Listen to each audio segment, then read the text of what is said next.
Due to the graphic nature of this program, viewer discretion is advised. I'd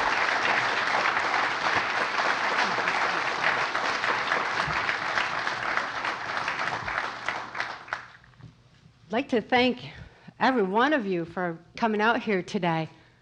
I've seen so many good friends and familiar faces and some new faces that are eager to learn about mind control.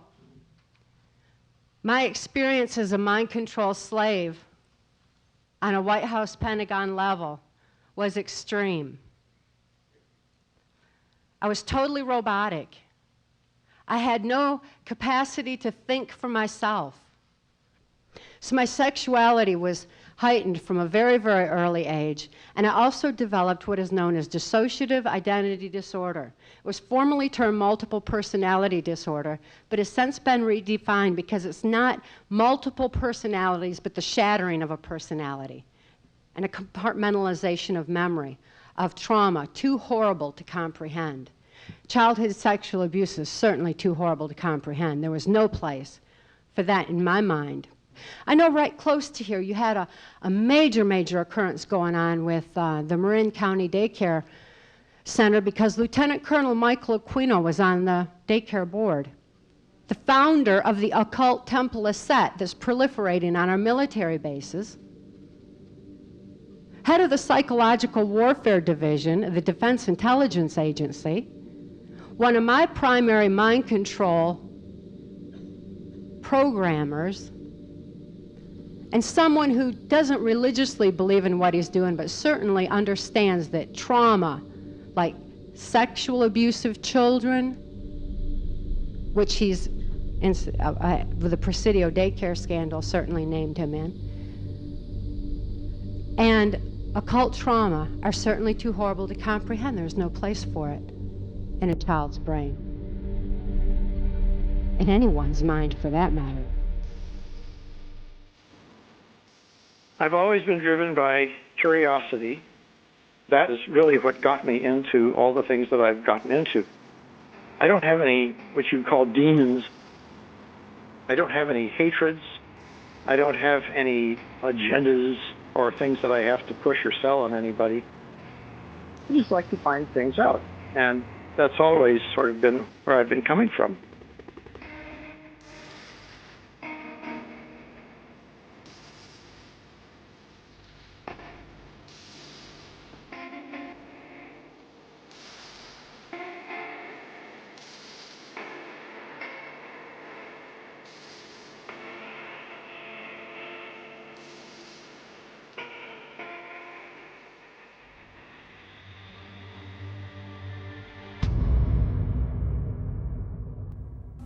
The Investigative News Group presents the Geraldo Rivera Special.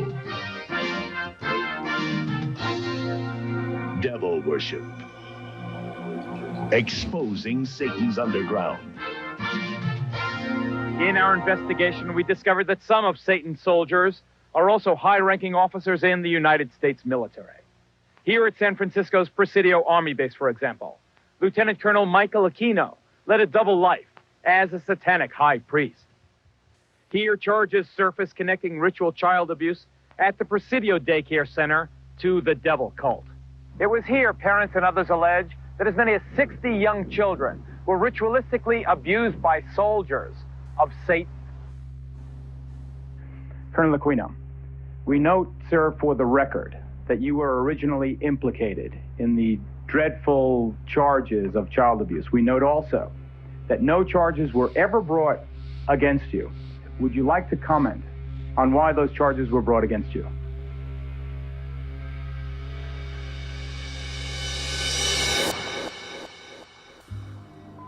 It was the year 1968, and the movie Rosemary's Baby was opening in San Francisco. And I decided, since I was taking a few days leave before going east, I would go down and catch the early show.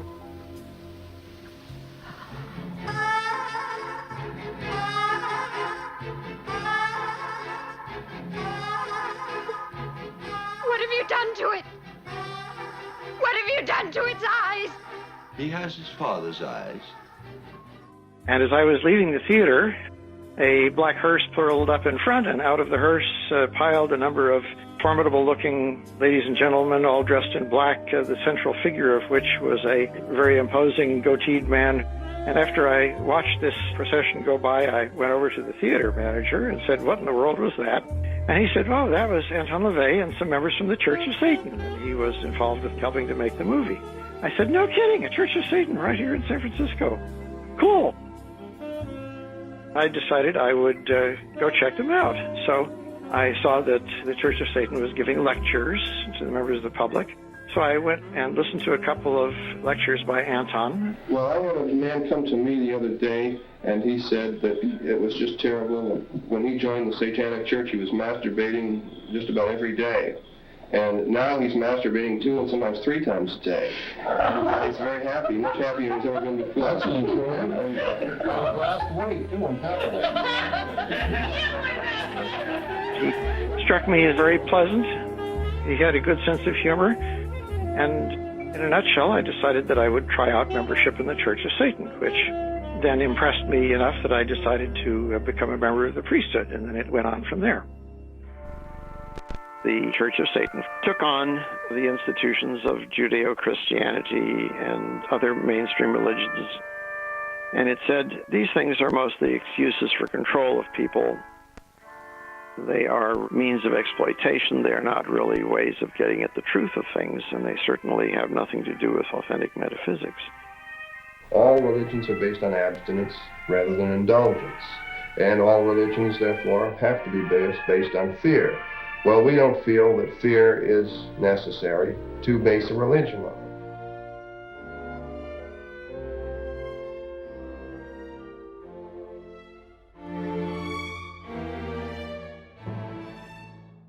What the Church of Satan was all about had nothing to do with the glorification or worship of evil.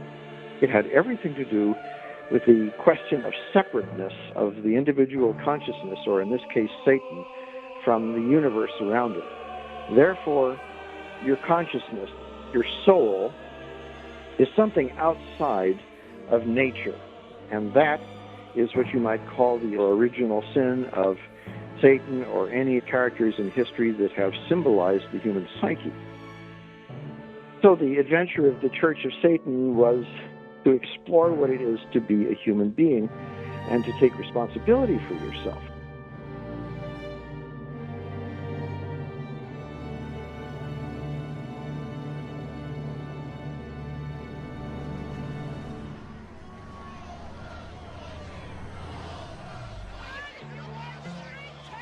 This was a time of social criticism in the United States. Our boomer generation felt that ordinary society was rather hypocritical. The Church of Satan took a strong stand against hypocrisy. This is a very selfish religion. We believe in greed, we believe in selfishness, we believe in all of the lustful thoughts that motivate man, because this is man's natural feeling. A person has to be good to themselves before they can be good to other people. So we feel the greatest sin of all is self-deceit.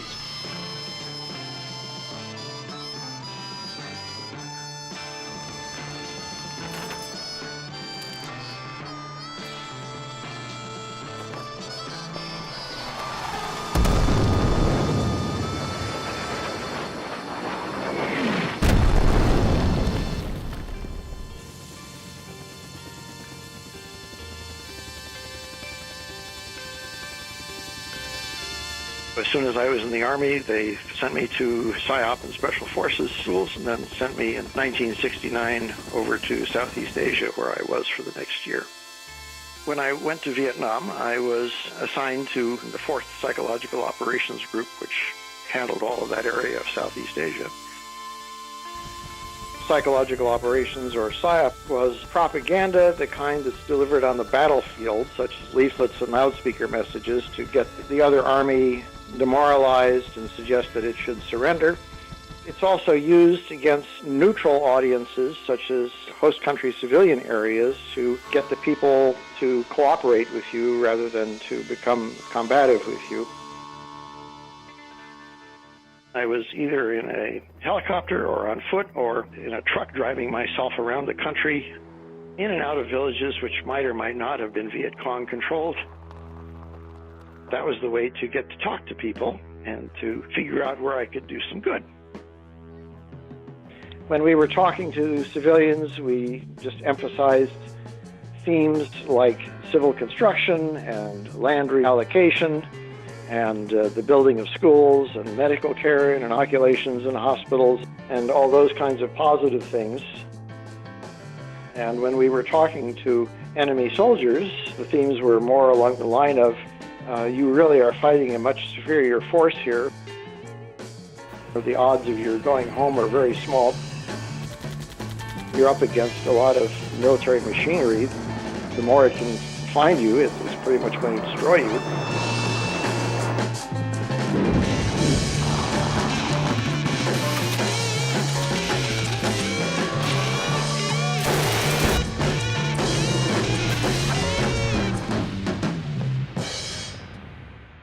And it also had to do with that prospect of death that had to do with elements of Buddhism. For example, Wandering Soul is one of a number of interesting propaganda tapes that we worked up. There's a very strong fear of being left unburied among the Vietnamese. We decided to devise a tape that professed to be the soul of a killed enemy soldier who was now doomed to wander eternally through the Buddhist afterworld. He was crying out and shrieking and generally very unhappy with his situation. And we'd take it up in a helicopter, fly over enemy areas, and then just broadcast this thing over these loudspeakers down from a height that was so high up that you couldn't hear the rotor blades, but you could hear this voice coming out of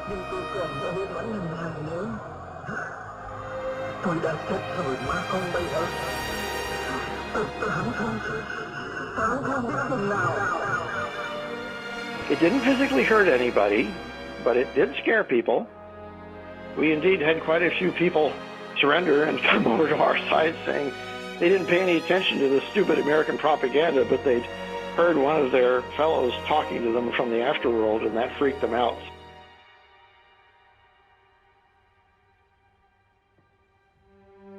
A year in Southeast Asia showed me just how dire and how desperate people outside in the United States can be. I came home much more sobered, and of seeing this up close and of seeing a lot of people killed right in front of me and participating in firefights, I really developed a hatred of this whole concept of violent war and resolved that if at some point I could do something about it, I would take that opportunity.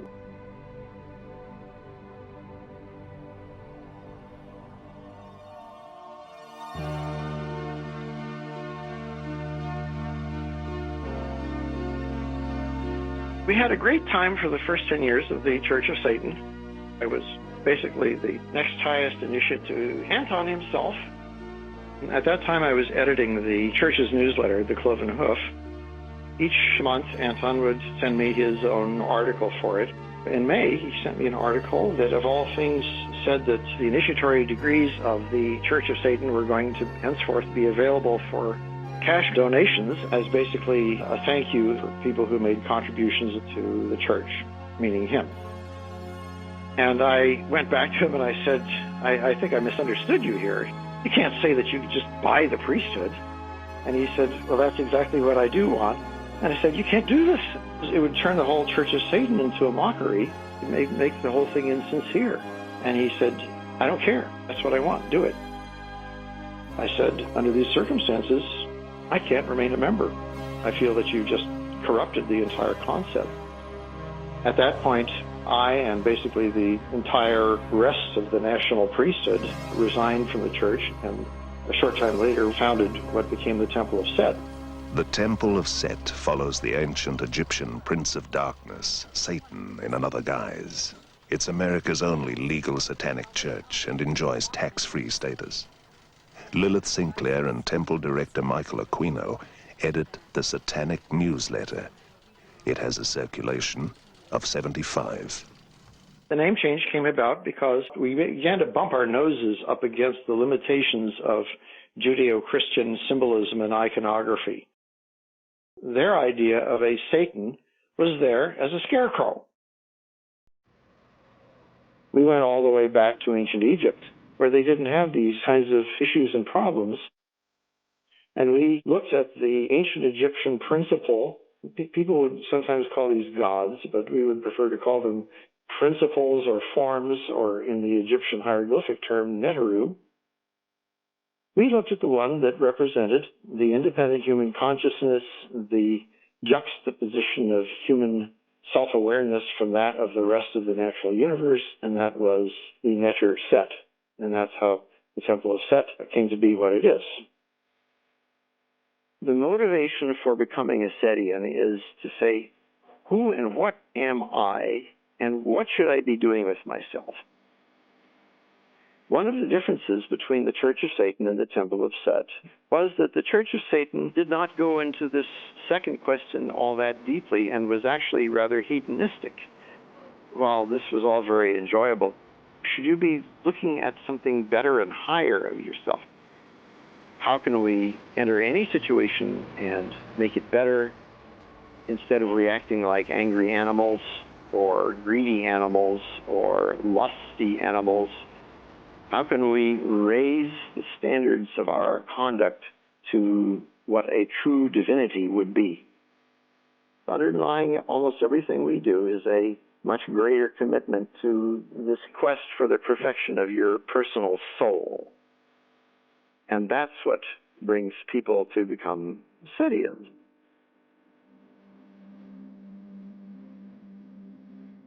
It really makes no difference whether you pray to a father god, or to a mother goddess, or to an entire gaggle of gods and goddesses.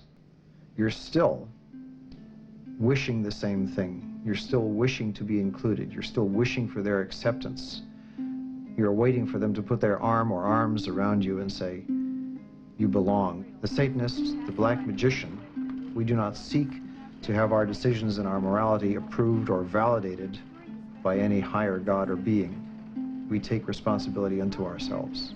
On this altar is one of a number of daggers, which we may use in our rituals. This one happened to belong to the commanding general of the most elite unit of Germany's infamous SS, which was concerned with black magic and occultism research in general. I have been to the Wewelsburg, which still preserves Heinrich Himmler's ritual chambers to this day, and have conducted a black magical ritual in the so-called Hall of the Dead beneath the Wewelsburg. This particular dagger is inscribed to our comrade in the Leibstandarte Theodor Wisch, Brigadeführer, a major general in the Waffen-SS. And on its blade, it bears the inscription, Mein Ehre heißt Treu, or my honor shall be known by my faithfulness. Now, if a Christian said to you, you were just really worshipping yourself, what would you say? In a sense, they would be right. It is a form of self-worship. The only thing that keeps it from being totally that is that there is this sentient being, which is the Prince of Darkness, or Set, or Satan on a more primitive level. But it is a relationship of mutual respect rather than worship in the popular sense of the word. Yes, we regard ourselves very highly because we feel we are superior beings in a sense that we're not just little robots going around punching our time clocks, getting up, going to sleep, and that's our existence. There's much more to it than that, and we feel that we are gaining the knowledge of that deeper universe. In many ways, the work that I did in areas like psychological operations had to do with this same kind of an attitude.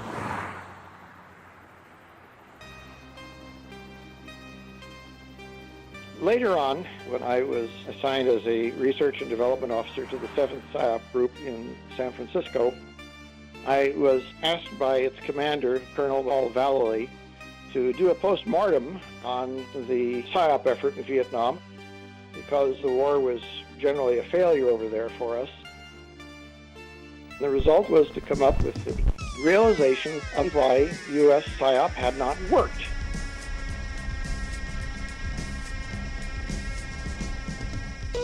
You think that you are in control of your conscious decisions. You take in information and then you go do things with it. This is what's called algorithmic thinking. That kind of thinking accounts for only about 5% of our mental activity, and the other 95% is at the subconscious level. This is generally called pattern thinking. You are under the illusion, with that remaining 5% of your consciousness, that you're making purely discretionary decisions when you're not. You're gathering information all the time by your 5 senses, and that information goes into the construction of patterns of reality. You're basically enslaved through the unconscious sensory inputs to your brain. Are we simply pissing up wind then if all we do is construct arguments to that 5%? That efforts to make us behave decently just have no chance because there's so much under the surface. We should be spending some time looking at that 95%. Mind War addresses the entire architecture of human consciousness that is caused by external influences and how we can correct those and address them.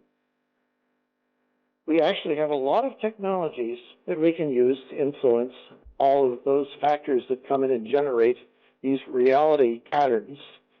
These are psychon, meaning psychological control mechanisms. This sounds very spooky and science fiction-y, but it's actually very straightforward. If you understand that these are the mechanisms that dictate your unconscious thoughts and how they come together, and these are the way that you can adjust those and control them and make sure that you aren't simply being blindsided by them, then an intelligent approach to getting your mind at its most enlightened has to do with applying all these psychons not just to an enemy but to yourself, so that we all together become more reasonable, more proactive, more positive, and able to solve problems cooperatively rather than just simply beating each other's brains out. Mind war can be dangerous. It messes with people's ideas of reality. If you get that in the hands of the wrong people, you wind up with a Orwellian 1984 or an Adolf Hitler. So we're taking a chance here. But the alternative is that the planet blows itself up and kills lots and lots of other people.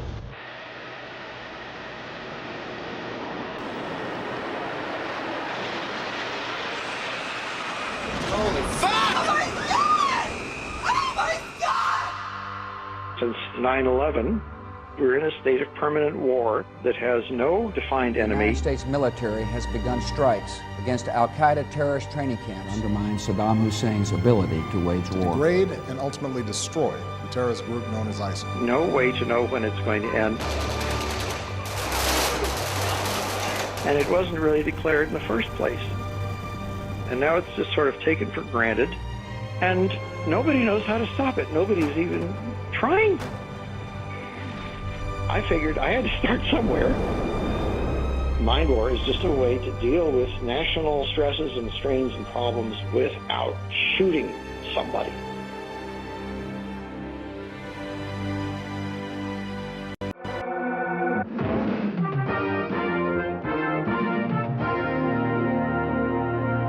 Dr. Aquino, the high priest of the Church of Set. Temple of Set. Temple of Set, also a colonel. Do you feel it is inconsistent with a high-ranking officer sworn to uphold the Constitution of the United States that you are also a practicing Satanist? Not in the least. The Army has known of my religion for the last 20 years. This is Dr. Walter Grote, would you stand, sir? Whose daughter was allegedly abused at West Point, the United States Military Academy. You were a captain in the United States Army.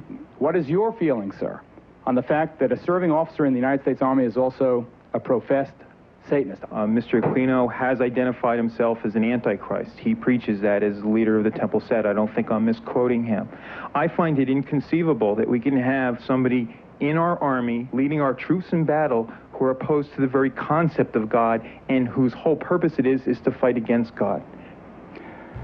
We have to take a break right here. Next, more on the connection between Satanism and violence, including more charges of the sexual abuse of children. If you have let your kids watch up until now, we urge you, ladies and gentlemen, we are not kidding. Get them away from the TV during our next report. We'll be right back.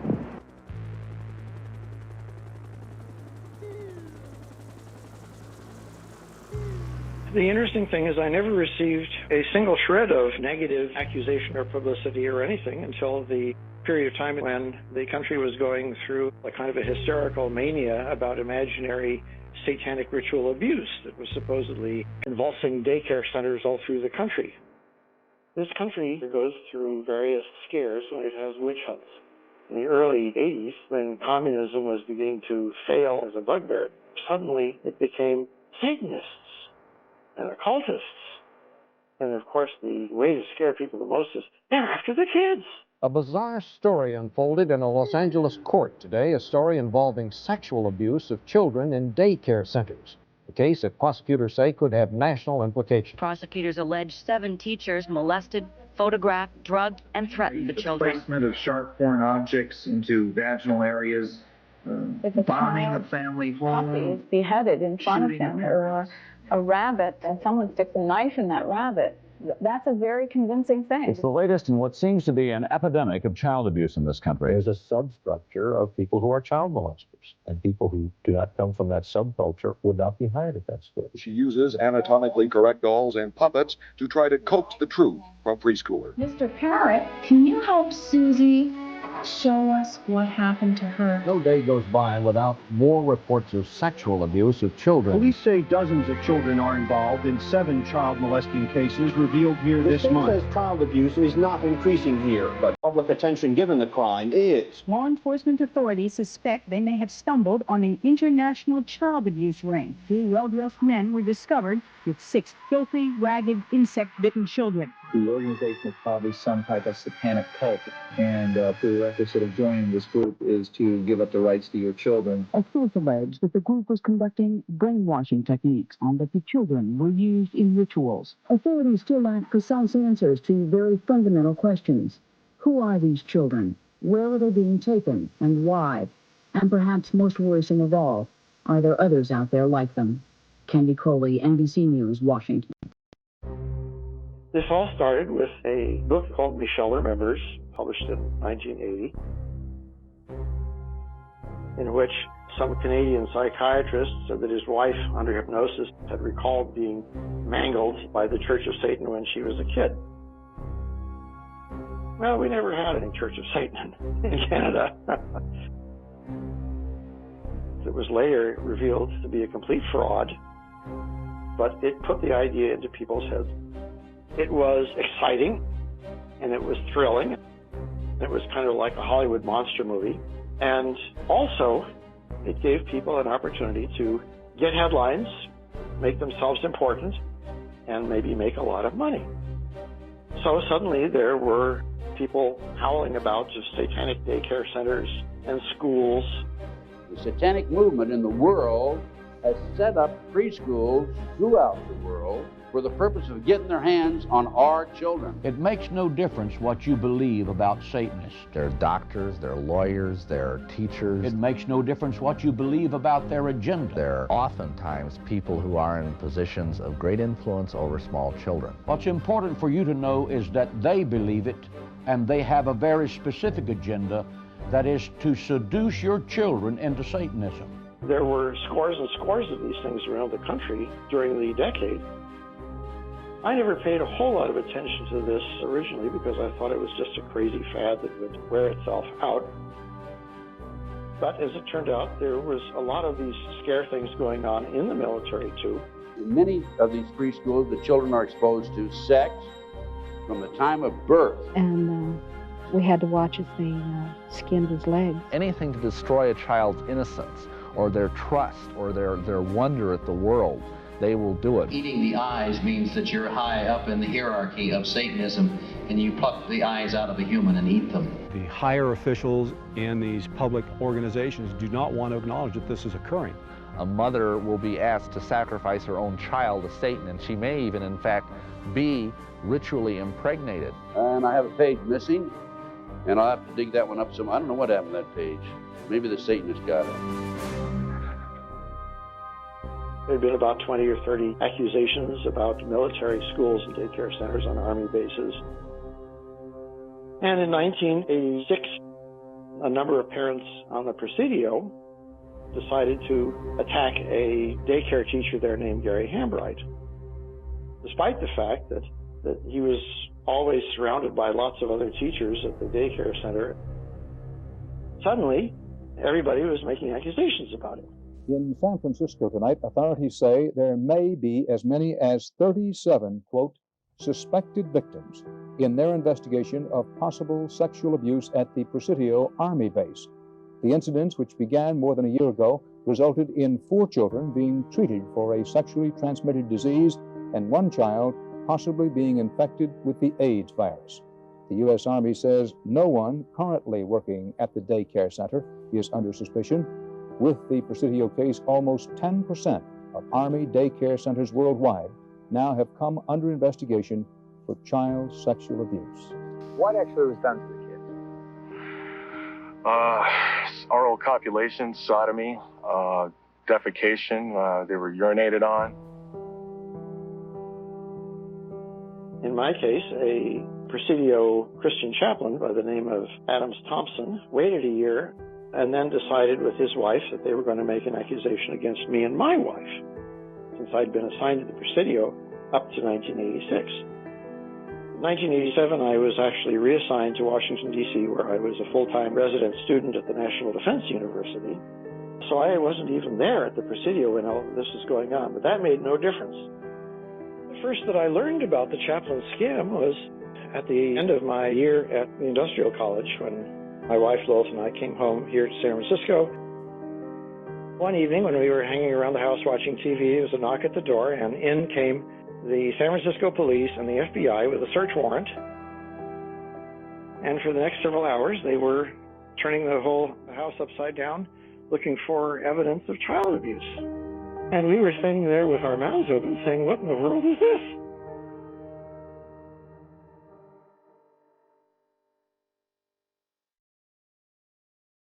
The chaplain's accusations of kidnapping his daughter for terrible satanic sexual abuse was investigated by the FBI, the San Francisco Police Department. They quickly realized by checking my attendance records in Washington, D.C., this was physical impossibility, because I was always recorded being present in class at the same time as the Adams Thompson kid was at the daycare center. The child in question was examined by the Presidio Hospital and found to be a virgin with no signs whatever of any molestation. The records of the kid's psychiatrist who had been proclaiming this turned out to be just nothing but coaching from the psychiatrist and so on. So the whole thing fizzled out, and the chaplain, who had immediately put in a claim against the government for $3 million, didn't get it. So his scam came to nothing and it was exposed. I'd been refusing all sorts of interviews up until that time because the Temple of Set was a very privacy-oriented organization. And because nothing was known about us, or nothing was known about me, except that I was A, a black magician, and a Satanist, and B, a psychological operations officer, suddenly I was an unknown quantity, and I was scary. And then, of course, everybody was running around yelling and trying to find out about me. So I had to spend a lot of time in the media explaining myself, explaining the Temple of Set. I'd like to comment on why those charges were brought against you. Well, the entire time that the so-called child molestation scandal was occurring at the Presidio, the time period when these terrible events were supposedly taking place, I was assigned to the National Defense University in Washington, D.C., and my wife was out there living with me. But is it not a fact that a 3.5-year-old girl identified you as the alleged perpetrator of molestation? No, as a matter of fact, it is not the case. An accusation was made by her stepfather, who was an Army chaplain, speaking on behalf of this child. In her original interview with the FBI, she denied ever being molested. I have seen, however, the affidavits for the search warrant of your home, and they indicate the child is speaking to the authorities, not her father. This was after she had been subjected to therapy.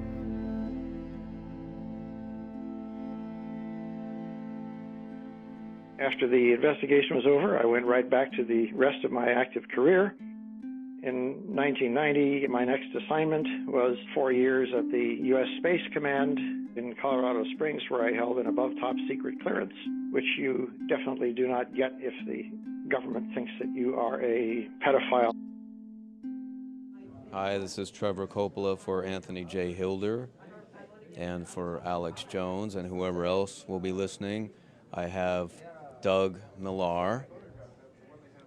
Hi, Trevor. I appreciate you having a chance to learn some new things that you've probably never heard about before.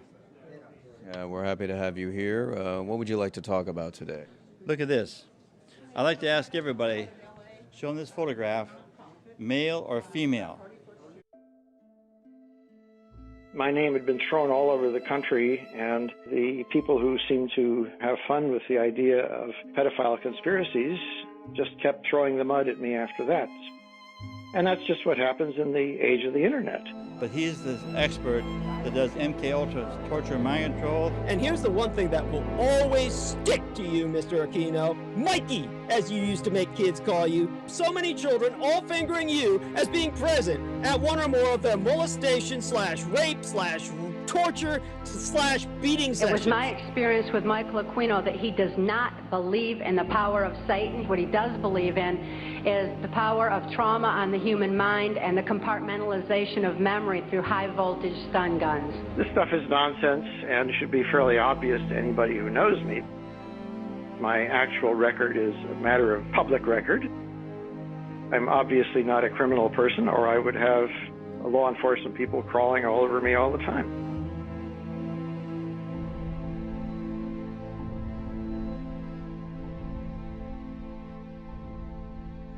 Hey, it's June 14th. This is Dave Schroeder. Aquino, I just don't know what to say to you anymore. You have your little Satanist group focused on me, the little millennials who weren't there when I was a kid. You and I both know that the rituals that were performed and the allegiances you made and the things that you did, these little millennials weren't there. They don't have any faith in anything other than themselves. And you've convinced a lot of people that God doesn't exist. Okay, I guess. See how well that fares for you in the end. God exists. And what we have been promised in the past is happening. And that's the way it's going to be. And there ain't a fucking thing you can do about it. You can convince the whole world that it's not happening, but it isn't going to stop it. So that's my video for the day.